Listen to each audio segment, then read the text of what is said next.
তো গরুর যদি বদনজর লাগে, তাহলে আপনি ওই জাদু নষ্ট করার যে আয়াতগুলো আছে এগুলো পাঠ করে পানিতে ফু দিয়ে ওই পানি গরুকে খাইতে বলবেন এবং গোসল করাই দিতে বলবেন।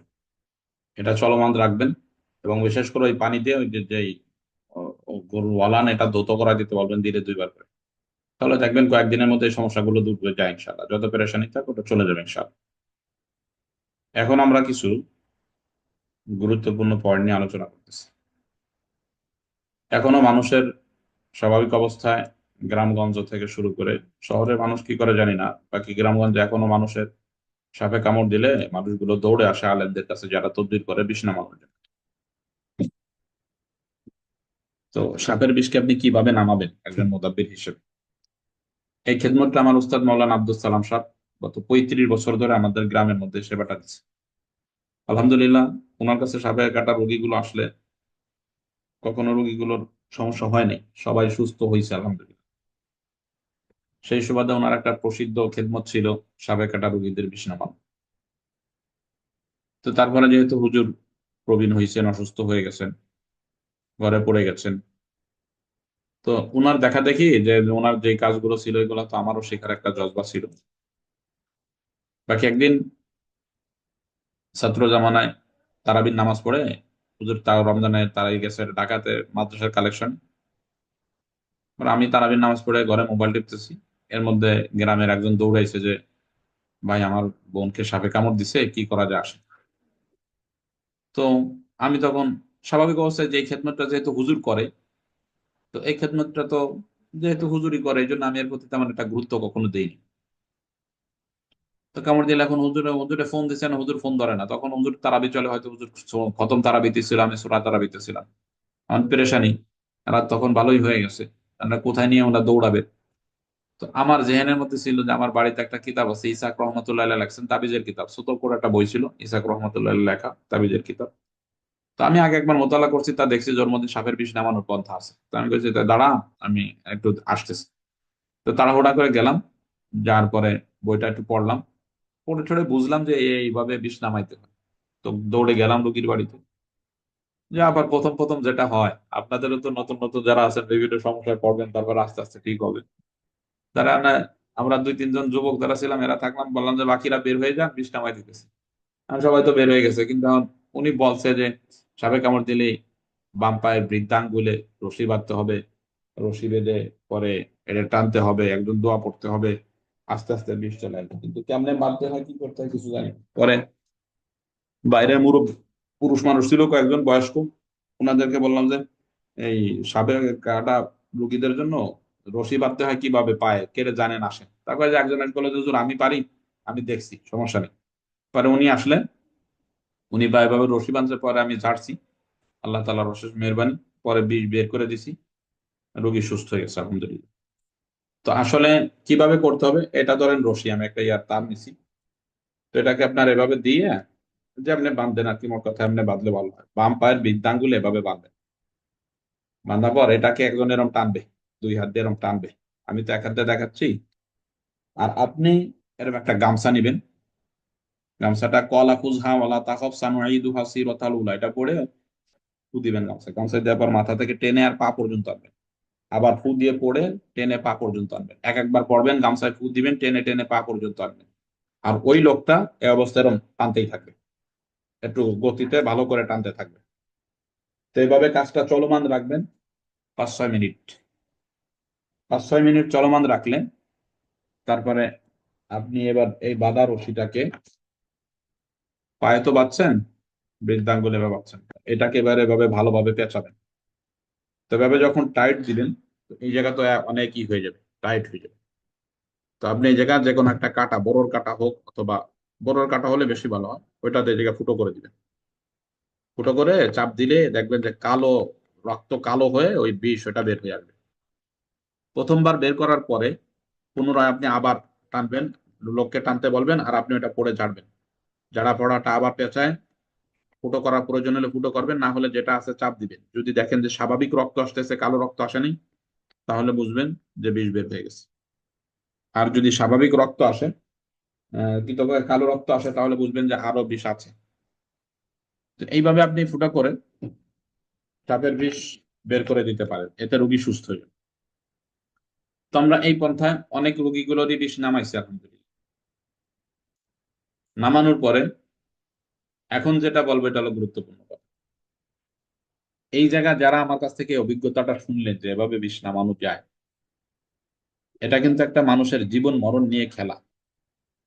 আপনি যদি পূর্ণ দক্ষতা অর্জন না করেন, নিজের প্রতি পূর্ণ আস্থা যদি না আসে, এই কাজটা কখনো রোগীর কাছে করতে যাবেন না। আপনি জিনের রোগী জিন ছাড়াইতে পারেন না, এর কারণে রোগী মরে যাবেন।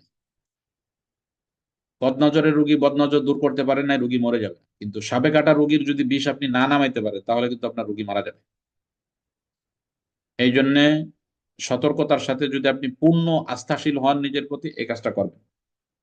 যদি পূর্ণ আস্থাশীল না হন, তাহলে এই কাজটা করবেন, 1 নম্বর কথা। 2 নম্বর কথা হলো, যারা করতেই চান বা কয়েকবার করে অভিজ্ঞতা অর্জন হয়েছে, এটা একটা ফরম লিখে নিতে পারে। যে ফরমে লিখতে পারেন যে আমি দোয়া দরুদের মাধ্যমে সাপের বিষ নামাইতে পারি, এই অভিজ্ঞতা আমার মধ্যে আছে। বাকি আমি যেহেতু সরকারি পক্ষ থেকে কোনো সনদ প্রাপ্ত না, বা আমার এই বিষ নামানোর কোনো অনুমোদন আমাকে দেয়নি সরকার, অতএব এই বিষ নামাইতে আমি আগ্রহী না। যদি আপনারা আমাকে দিয়ে বিষ নামাইতেই চান, আর যদি এই রুগী মারা যায়, তাহলে এর দায়ভার আমার না। এরকম একটা ফর্ম লিখে নিচে সাইন রেখে দিতে পারেন। যেমন রুগীরা হসপিটালে গেলে তাদের কাছ থেকে সাইন রেখে, সিজার করার সময়, বিভিন্ন অপারেশনের সময় যে মরে গেলে এটা ডাক্তারদের কোনো দায়ভার না, এরকম যদি করতে চান করতে পারেন। আর দ্বিতীয় কথা হলো, যারা একটু তদবির জগতে মেহনত করে অর্থনৈতিকভাবে ভালো হয়েছেন, গ্রামের মানুষের নজরও আপনার উপর আছে, এই সমস্ত লোকেরা তো এইরূপ ফর্ম পূরণ করা অতি জরুরি। আমি বর্তমানে এই সাপে সাপে কাটা রোগীদের বিষ নামানো পরিপূর্ণ বন্ধ করে দিয়েছি। কেন দিয়েছি? স্বাভাবিক অবস্থা হলো, যেহেতু অর্থনৈতিকভাবে আল্লাহ তাআলা আমাকে একটু ভালো বানাইছে, গ্রামের মধ্যে আলেম হিসেবে অর্থের কারণে একটু শ্রদ্ধাও আছে, সেই সুবাদে মানুষের হিংসার তো কোনো শেষ নাই। কোনো সুযোগ পায় না তাই আমাকে আসসালামু আলাইকুম বলে, কিন্তু কোনো যদি সুযোগ পায়, সালাম দেওয়ার পরে লাঠি ধরতেও তো দ্বিধাবোধ করবে না। এই জন্যে মানুষের যাতে সুযোগ না থাকে, এই জন্য আমি বিষ নামানো বন্ধ করে দিয়েছি। কেন? কারণ হলো, যদি একটা রুগী আল্লাহ না করুক হায়াত যদি শেষ হয়ে যায়, আমি বিষ নামাইছি, রুগীটা মারা গেল, তাহলে এই গ্রামের মানুষ যারা আমাকে নিয়ে হিংসা করে, দেখলে তাদের যাদের গায়ে একটু জ্বালা যন্ত্রণা ধরে, এই সমস্ত লোকগুলো ওরে পোকাবে যে তুই থানায় যে মামলা দে, হ্যান কর ত্যান কর, আমাকে অর্থনৈতিক ভাবে ডাবিয়ে দেওয়ার জন্য, আমার সম্মানকে হানি করার জন্য। যেহেতু এইরূপ সমস্যাগুলোর সম্মুখীন হতে হয় যারা একটু অর্থনৈতিকভাবে ভালো হয়েছেন, আপনি গ্রামের মধ্যে সুনাম অর্জন করেছেন, এদেরকে বলি করলে পরে ফরম দিয়ে করবেন। আর যদি মনে করেন যে না দরকার নাই, তাহলে এই খেদমত বন্ধ করে দিবেন। বন্ধ করাতে কোনো আসে যায় না, যেহেতু বর্তমান ডাক্তারি চিকিৎসা বের হয়েছে, তারা ইনজেকশন দিয়ে বিষকে নষ্ট করতে পারে। অতএব তারা গেলে ডাক্তারের কাছে চলে যাক। বাকি আপনি যদি এইরূপ মনে করেন যে আপনার হিংসুক লোক আছে, তাহলে এই কাজটা না করাই ভালো। বাকি যদি কাউকে জিন সাপে কামড় দেয়, তাহলে আপনার কি কামড় করে? জিন সাপে কামড় দিলে হাত ফুলে যায়, জ্বালা যন্ত্রণা শুরু হয় শরীরে, বিষ না নামাইলে অনেক ক্ষেত্রে মারাও যায়। এই সমস্ত রোগীদের বিষ নষ্ট করার জন্য আপনি বিসমিল্লাহিল্লাযী লা ইয়াদুররু মা'আ ইসমিহি শাইউন ফিল আরদি ওয়ালা ফিস সামাই ওয়া হুয়াস সামিউল আলিম, এটা 3 বার পড়ে পানিতে ফু দিয়ে যখন কামড় দিবে তখন এই পানিটা খাইতে বলতে পারেন, তাহলে বিষ নষ্ট হয়ে যাবে। অথবা ওই যে কলা খুযহা ওয়ালা তাখাফ সানুইদুহা সিরাতাল উলা, এটা 3 বার পড়ে পানিতে ফু দিয়ে দিলে ওটা খেলেও বিষ নষ্ট হয়ে যাবে ইনশাআল্লাহ। এটা একটা কাজ। 2 নম্বর কাজ হলো, যদি কুকুরে কামড় দেয় কাউকে, কুকুর অথবা বিড়াল, কুকুরে কামড় দিলে আপনি কিভাবে তার বিষ নষ্ট করবেন? কুকুরে কামড় দিলে, এই খেদমতটা আমার উস্তাদ সুনামের সাথে করছেন। সারা ফরিদপুর মধ্যে বহু অঞ্চল থেকে মানুষেরা আমার উস্তাদের কাছে আসতেন, মৌলানা আব্দুল সালাম সাহেবের কাছে। তো তারপরে এই খেদমতটা আমি ধরছি, এটা করতেছি আলহামদুলিল্লাহ, এটাকে বন্ধ করিনি। বাকি ওই যে সাপের বিষটা শুধু বন্ধ করে দিছি। এটার জন্য করণীয় হলো, একটা কাগজের উপর আপনি এভাবে লবণ নেবেন, যদি কাউকে কামড় দেয়, তো লবণের মধ্যে ইন্নাহুম ইয়াকিদুনা কায়দা ওয়াকিদু কায়দা ফামাহিলিল কাফিরিনা আমহিলুম রুয়ায়দা পড়বেন, আর লবণের ভাবে হাত দিয়ে ঘুরাবেন, ঘোরাইতে থাকবেন, আর এটা পড়বেন 7 বার পড়বেন, আয়াতটা পড়ে ওই লবণের মধ্যে ফু দিবেন। ফু দিয়ে রোগীকে বলবেন যে 3 দিন সকালে খালি পেটে খাওয়ার জন্য। এটা যদি 3 দিন সকালে খালি পেটে খায়, আশা করা যায় কুকুরের বিষ নষ্ট হয়ে যাবে। এই খেদমতটা এখনো করে যাচ্ছে আলহামদুলিল্লাহ, কোনো সমস্যা হয় নাই গত এত বছরের মধ্যে আলহামদুলিল্লাহ। তো আপনারা যদি চান এটা করতে পারেন, এটা করলে আশা করা যায় কোনো অসুবিধা হবে না।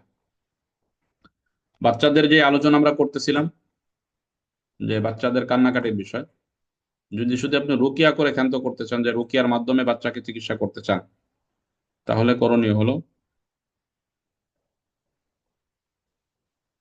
রুকিয়ার দিকে আমরা যেতে পারি। যেমন বাচ্চাদের অধিকাংশ সময় যে সমস্যাগুলো দেখা দিয়ে থাকে, সেটা হলো ঘুমের মধ্যে বিশেষ করে বাচ্চারা অসুবিধা করে বেশি, রাত্রে ঘুমাইতে চায় না, এবং ঘুমাইলে ভয়ানক স্বপ্ন দেখে, কান্না করে ওঠে, ভয়তে লাফায় ওঠে, এইরূপ সমস্যাগুলো নিয়ে আসে রুগীরা। তো এই বাচ্চাদেরকে এই যে যে রুকিয়াটা দেখানো হচ্ছে, এই রুকিয়াটা, এটা আছে এলাজুল আমরাজ কিতাবের 48 নম্বর পৃষ্ঠার মধ্যে। 47 থেকে আলোচনা শুরু, 48 পৃষ্ঠার মধ্যে। ঘুমানোর পূর্বে বাচ্চাকে এই রুকিয়াটা পাঠ করে শোনাবেন, অথবা রেকর্ড করে তাদেরকে দিয়ে দিবেন যেন বাচ্চাকে প্রতিদিন শোনায়। এই ছোট্ট একটা রুকিয়া, বেশি বড় না। এই রুকিয়াটা করবেন 1 নম্বর কাজ। 2 নম্বর কাজ হলো এই রুকিয়াটা পাঠ করে পানিতে ফু দিয়ে, ওই পানিটা দিয়ে বাচ্চাকে গোসল করাইতে বলবেন। যদি বাচ্চাকে গোসল করাইতে থাকে, তাহলে আশা করা যায় এ বাচ্চার সমস্যাগুলো চলে যাবে।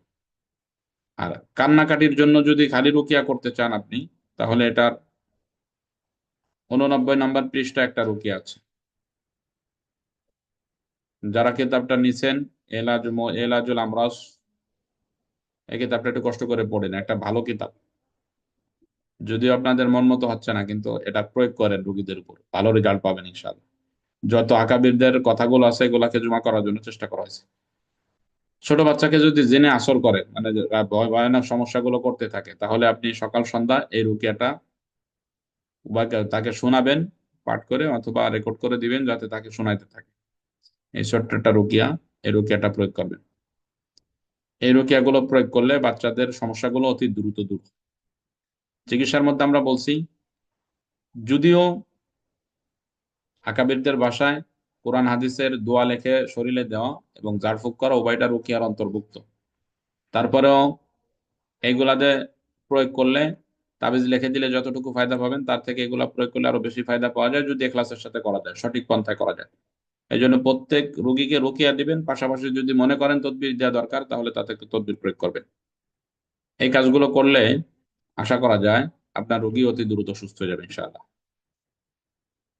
তো আমরা এই কাজগুলো আমাদের রোগীদের ক্ষেত্রে করবো ইনশাআল্লাহ। তাহলে আশা করা যায় আমাদের রোগীরা অতি দ্রুত সুস্থ হয়ে যাবে ইনশাআল্লাহ। এখন বলেন, কারো কোনো প্রশ্ন থাকলে একজন একজন করে সময় দিব, পাগলামি করে 3-4 জন একসাথে বলা যাবে না।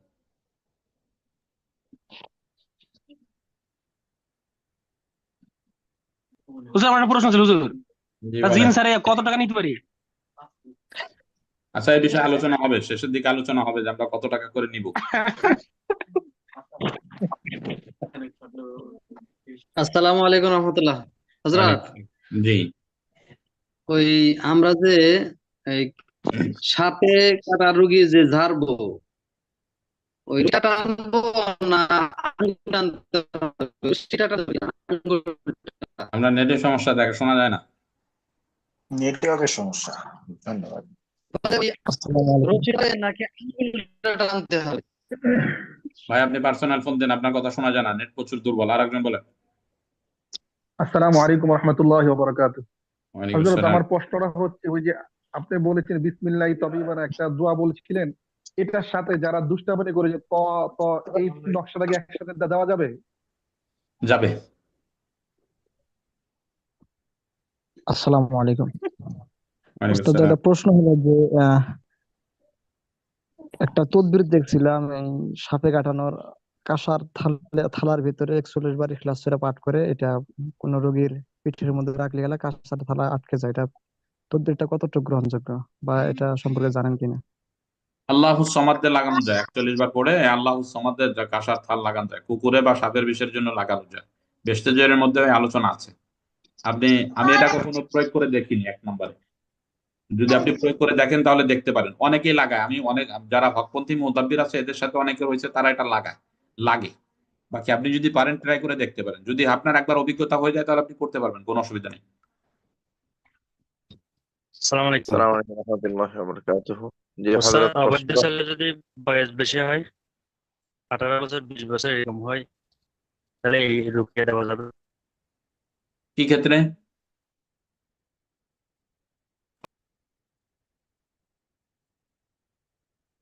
আবার বলেন ভাই, মিউট খুলে আবার বলেন আপনি।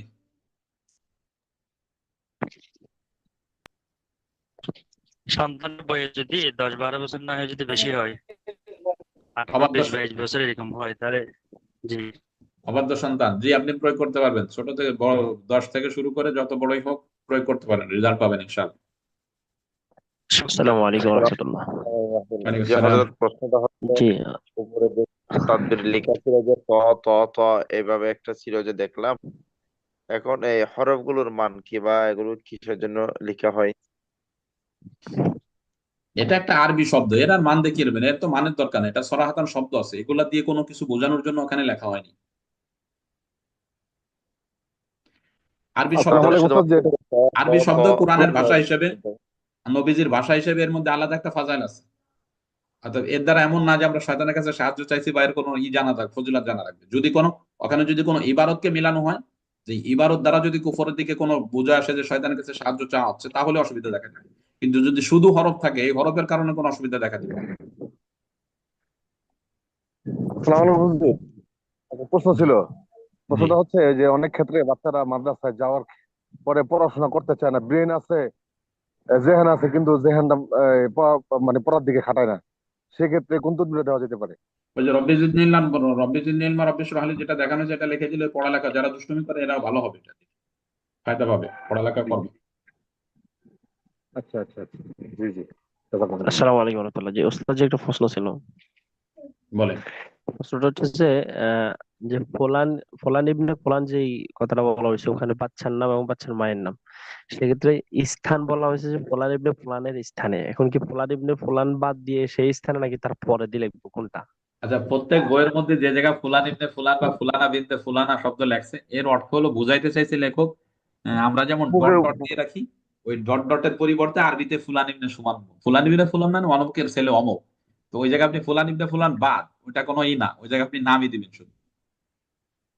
ফলান ইবনে ফলান এটা বাদ দিয়ে আমরা নাম দিব না তো? জি, জি।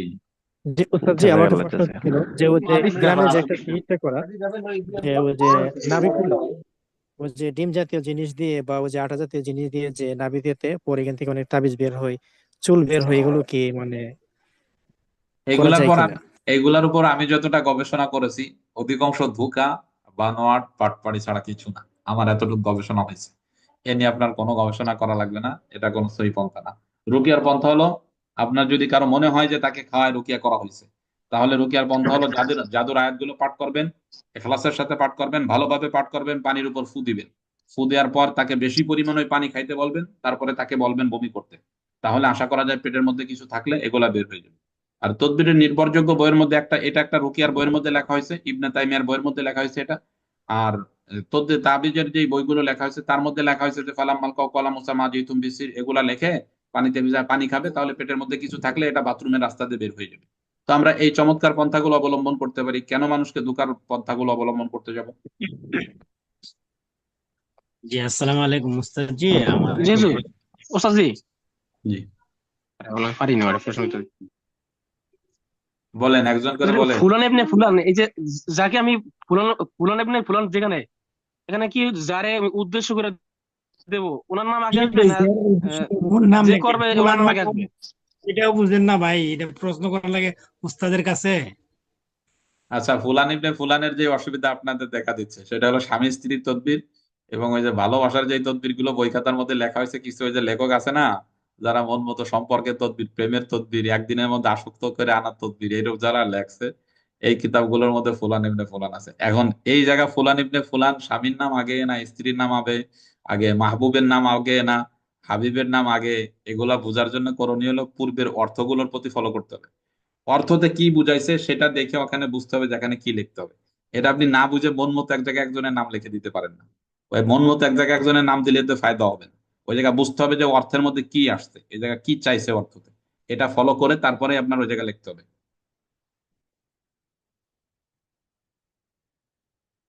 জি, বলেন। আসসালামু এক্ষেত্রে আলাইকুম যারা অর্থ মুস্তাদ জি। বোঝে না তাদের কি করণীয়? মানে অর্থ না বুঝলে আপনারে ফোন দিবে, ফোন দিয়ে কবে যে ভাই এই জায়গায় কি বলবো? আপনি কবেন যে 200 টাকা দিবেন, তাহলে আমি বলে দিব, না দিব না। ও যেহেতু এলেন, সে আপনারা 200 টাকা দিয়ে শিখিয়ে নিবে। জি আসসালাম, এগুলা জায়েজ, অনেক হুজুরা বলছেন যে এগুলা জায়েজ, কিন্তু এগুলার লাস্টে দাঁড়াইছে আহদিরু মিন জানিব আল মাশারিক ওয়াল মাগরিব বিহাক্কি সুলাইমান বিন দাউদ আলাইহিস সালাম, অথবা অনেক প্রান্ত আইছে বিহাক্কি আদম ও সফিউল্লাহ বিহাক্কি লা ইলাহা ইল্লাল্লাহু মুহাম্মাদুর রাসূলুল্লাহ, অনেক বাক্যের শেষে দেখা আসছে বিহাক্কি লা ইলাহা ইল্লাল্লাহু নূহ নাবিউল্লাহ। এই শব্দগুলা যে আসছে এগুলা কি তদবিরের লাস্টে দা প্রয়োগ করা যাবে কিনা? আচ্ছা, বিহক্কি শব্দ দ্বারা যেটা বোঝায় এটা হলো ওসিলা শব্দ, ওসিলার মতো, ওসিলা শব্দের মতো। বিহক্কে আদম আলাইসাল্লাম মানে আদম আলাইসাল্লামের ওসিলায় তুমি ডান দিক থেকে বাম দিক থেকে যেদিকে আসো ওই দিক থেকে উপস্থিত হও, এরকম শব্দতে এইরূপ না যে আদম আলাহিসাল্লামের কাছে সাহায্য চাওয়া হচ্ছে, এরকম কোনো শব্দ নেই। আর উহজুরু শব্দ অর্থ হলো আমরের সিগা। আমর দ্বারা যেমন আমরা আমাদের ছাত্রদেরকে বলি যে তুমি অমুক জায়গায় আসো, ওই জায়গায় চলে আসো, তাড়াতাড়ি মাদ্রাসায় চলে আসো, বা তুমি অতি দ্রুত এক জায়গায় যাও। তো এই আমর তো অনেক অর্থে ব্যবহার হয়। যারা বালাগাতের কিতাব পড়েন, বালাগাতের মধ্যে দেখবেন যে আমরটা কত অর্থে ব্যবহার হয়। এই আমরের অনেকগুলো অর্থ আছে, তার মধ্যে যদি দুয়ার ক্ষেত্রে ব্যবহার হয় তাহলে আমরের যে ব্যক্তি আদেশ দাতা সে ওই জায়গা ছোট করে নিজেকে বলে। আর বাকি জিন্নাতের ক্ষেত্রে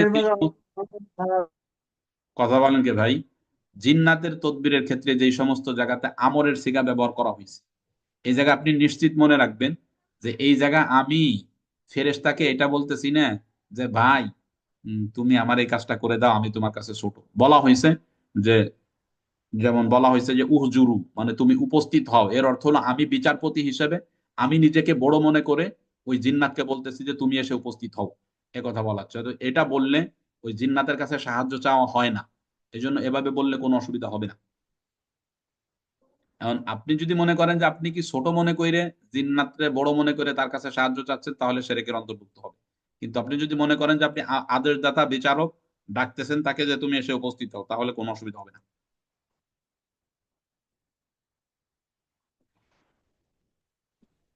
জি হযরত, আহিয়ান আশারু আহিয়ানের অর্থ কি বোঝায়? আচ্ছা, ওই শব্দগুলো এখানে প্রশ্ন করলে এভাবে ক্লিয়ার করা যাবে না। বাকি আমাকে পার্সোনাল ফোন দেন, ওইগুলোর অর্থ আমি বলে দিবেন আপনাকে।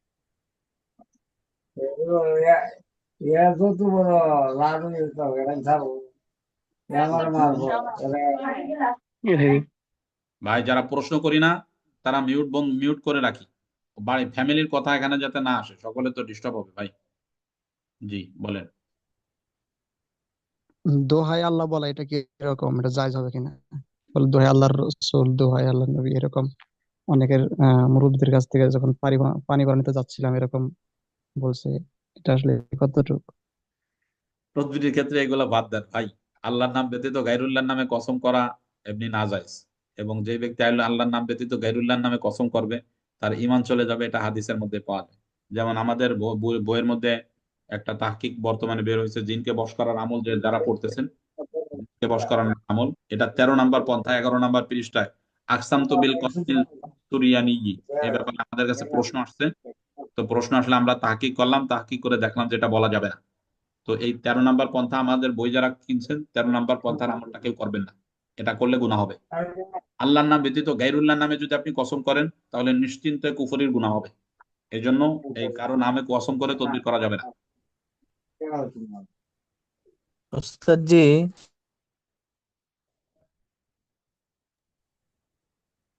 জি, ওস্তাদ জি, বিয়ে হয়ে গেছে এখনো বিছানায় পেশাব করে, কি তদবির হতে পারে? বিছানায় প্রসাব করা তদবির আমরা বলছি না, বসপাতার উপর লিখে দেওয়ার জন্য তদবির বলে দিয়েছি। আপনি কেন ওই ক্লাসে থাকেন নাই? 1500 টাকা জরিমানা দিবেন। ঠিক আছে। আর একজন বলেন। আসসালামু আলাইকুম রহমতুল্লাহ। ওয়ালাইকুম আসসালাম। ওস্তাদ জি, আসলে যে ভাইয়েরা প্রশ্ন করে প্রশ্নগুলোর জবাব দিলে আমরা মোটামুটি সবাই জানতে পারি, এর জন্য কিছু মনে করেন না, কষ্ট হইলো জবাব দিলে আমরা বুঝতে পারি। যে জাযাকাল্লাহ বিষয়টা খায়ের। যে বিষয়টা গুরুত্বপূর্ণ সেটার তো উত্তর আমরা দিয়ে দিচ্ছি, কিন্তু যে বিষয়ে আমরা আলোচনা করেছি সেই বিষয়টা কেন মনে রাখে নাই বলেন? আমরা তো গুরুত্ব সহকারে দীর্ঘতিতে আলোচনা করেছি। বিছানায় প্রস্রাব করার তদবির ভোজ পাতায় লিখতে হবে, এটা নিয়ে আলোচনা করছি না আমরা? 1 2 3 4 5 6 7 8 9 এর একটা নকশা। আলোচনা করতেন কিন্তু মন থাকে না, জি জি বুঝছেন? জি করা হয়েছে। গোস পাতা বলতে এটা কি বুঝাইছে? বোসপাতা বলতে কারা কারা যেন গ্রুপে প্রশ্ন করছে, তাদেরকে দেখাইছি যে বোসপাতা কাকে বলে। এটা একটা গাছের ছাল, এই যে বোসপাতা, এর 1 আমি কেজি দেখছি 9,000 গাছের টাকা ছাল, পাবে। গাছের ছাল একদম পাতলা। জি, পাতলা বলতে এটা করে গাছের মোটা ছাল করে একদম আছে, বাকি পাতলা। এটা ফাড়া যায়, ফাড়া যায়, ফাড়ে ফাড়ে। গাছটার নাম কি হুজুর? গাছটার নাম কি? এটা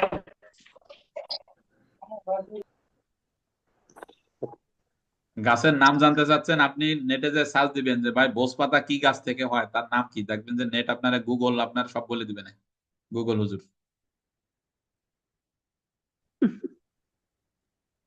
আসসালামু আলাইকুম রহমতুল্লাহ। ওয়ালাইকুম সালাম।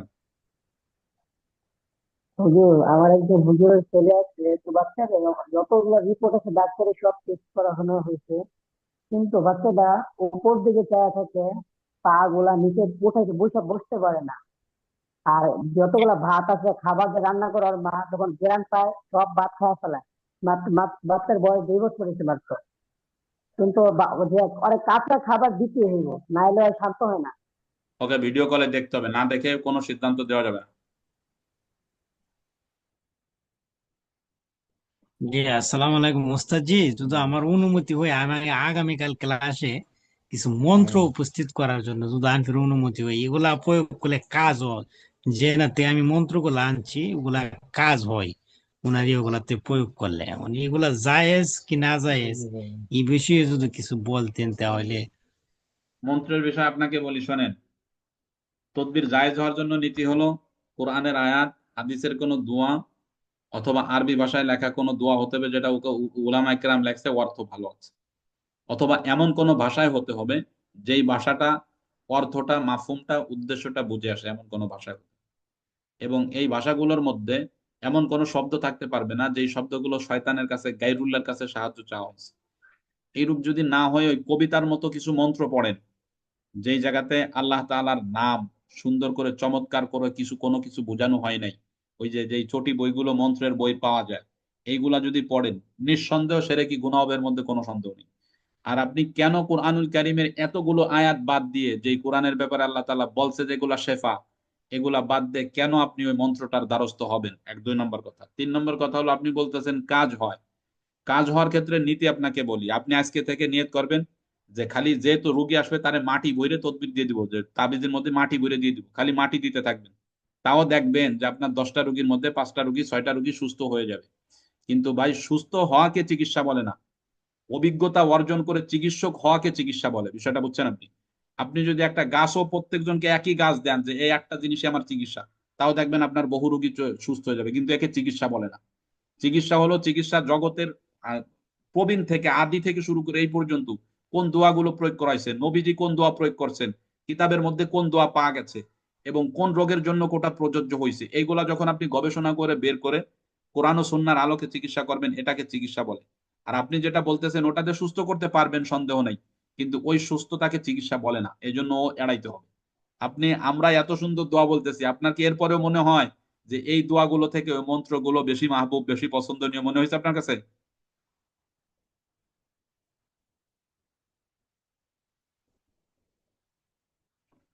সহজ বলতে এগুলো তো আগের থেকে মস্ত, এই কারণে মানে এগুলা অনেক করে, এই সহজ মনে হয় আমার এখন কাছে। এখন আপনি বোঝেন, একটা জিনিস আপনার কাছে ফাতিহার মতো মুখস্থ হয়ে যাক, কিন্তু এই জিনিসটা আপনি যখন বুঝতে পারবেন যেটা ভুল, এটাতে গুনাহ হবে। এখন ওই মুখস্থটাই আপনি ধরে রাখবেন, না যেটা বিশুদ্ধ সেটার দিকে ফিরে আসবেন? বলেন কোনটা করবেন আপনি?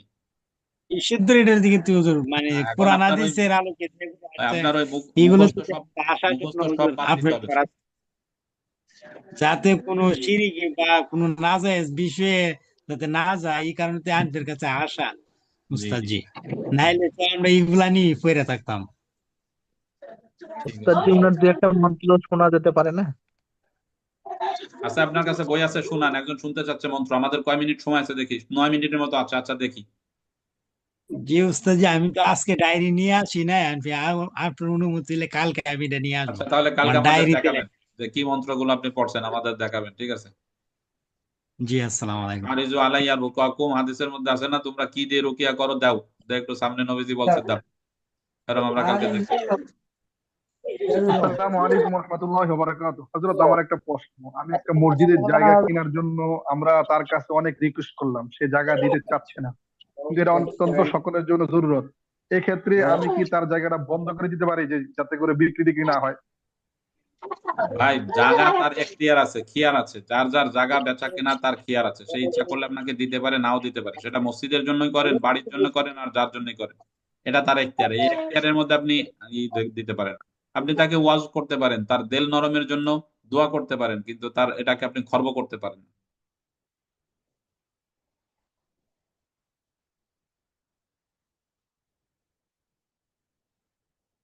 আর কারো কোনো প্রশ্ন আছে? হুজুর পাওনা টাকা আদায়ের জন্য কোনো তদবির প্রয়োগ করা যেতে পারে? পাওনা টাকা আদায়ের ব্যাপারে মোস্তফা ভাই আপনাদেরকে কতবার বলা হয়েছে, লা ইলাহা ইল্লা আনতা সুবহানাকা ইন্নী কুনতু মিনাজ জালিমিন? প্রতিদিন ফজরের পরে মাগরিবের পরে 101 বার পরে আল্লাহর কাছে দোয়া করবে, আল্লাহুম্মা কফিনি বিহালালিকা আন হারামিকা ওয়াগনিনি বিফাদলিকা আম্মান সিওয়াক। ফজরের পরে 170 বার, মাগরিবের পরে 70 বার, এগুলা পরে দোয়া করবে। এগুলাতে কিছুটা ফায়দা পাওয়া যায়, বাকি যে তদবির গুলো পাওয়া যায় ওগুলাতে তেমন একটা রেজাল্ট আসে না। এই জন্য পাওনা টাকা আদায়ের ব্যাপারে যে তদবির গুলো আছে এগুলো তেমন একটা গুরুত্বপূর্ণ না, বাকি আমল দিয়ে দিতে পারেন। এই যে 1.5 লাখ টাকা তোমার একটা জিনিস একজনের আমার কাছ থেকে নিছে সে, এখন ওইটার মাধ্যমে আমরা যে সংসার চলতো, কিন্তু ওনারা এটা দিতেছে না, তো এটা আনার জন্য কি কোনো তদবির প্রয়োগ করা যেতে পারে? এই দোয়াগুলোই প্রয়োগ করেন, রেজাল্ট আর ব্যবসা করা যায়।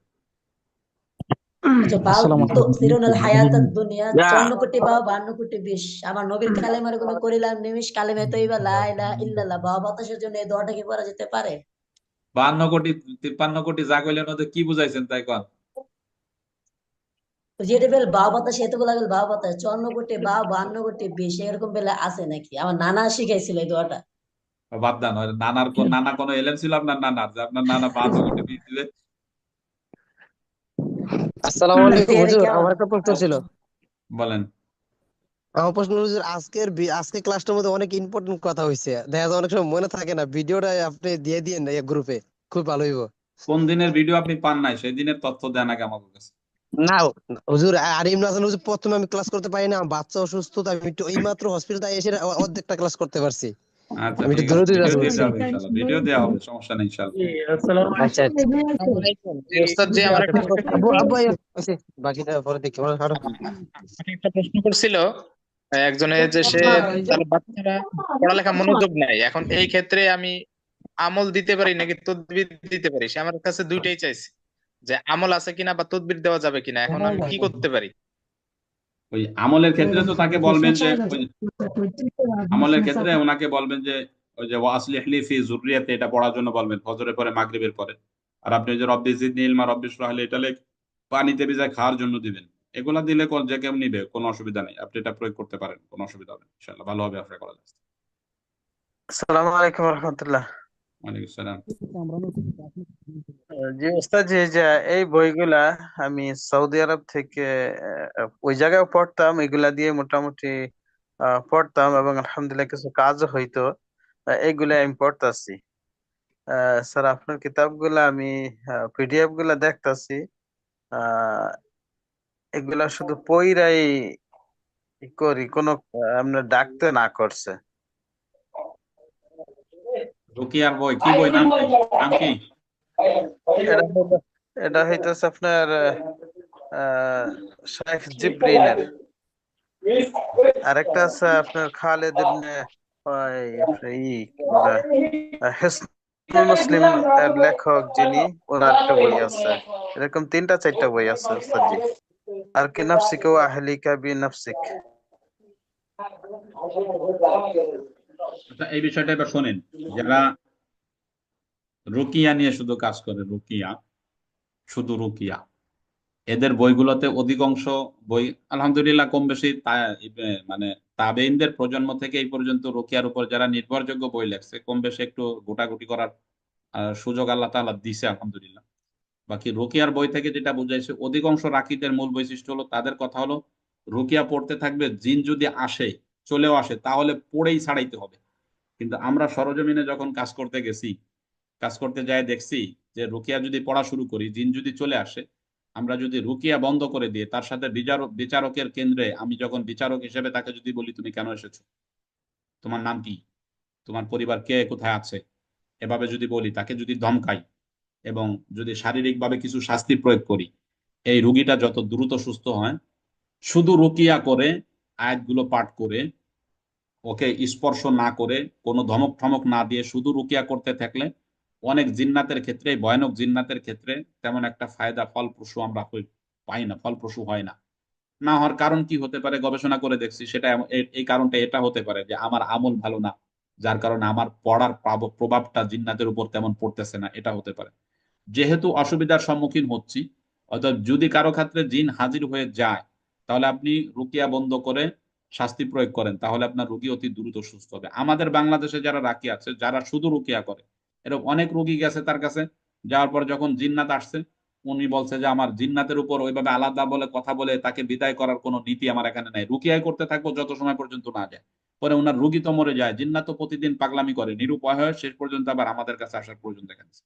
আমরাও রুগীদেরকে শুধু রুকিয়া করে দেই যদি কারো ক্ষেত্রে মনে করি যে এর জন্য রুকিয়াটাই যথেষ্ট।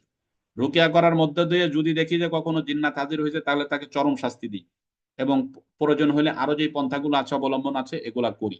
অর্থাৎ যদি আপনার কোনো রোগীর ক্ষেত্রে মনে হচ্ছে যে রুকিয়া করলেই যথেষ্ট হয়ে যাচ্ছে, তাহলে তার কিছু প্রয়োজন নেই। কিন্তু যদি কখনো মনে করেন যে রুকিয়া করলে জিন আসায় কিন্তু প্রথম দিকে শাস্তি পায় না, তাহলে ওই রুগীর উপর আপনি শাস্তি প্রয়োগ করবেন।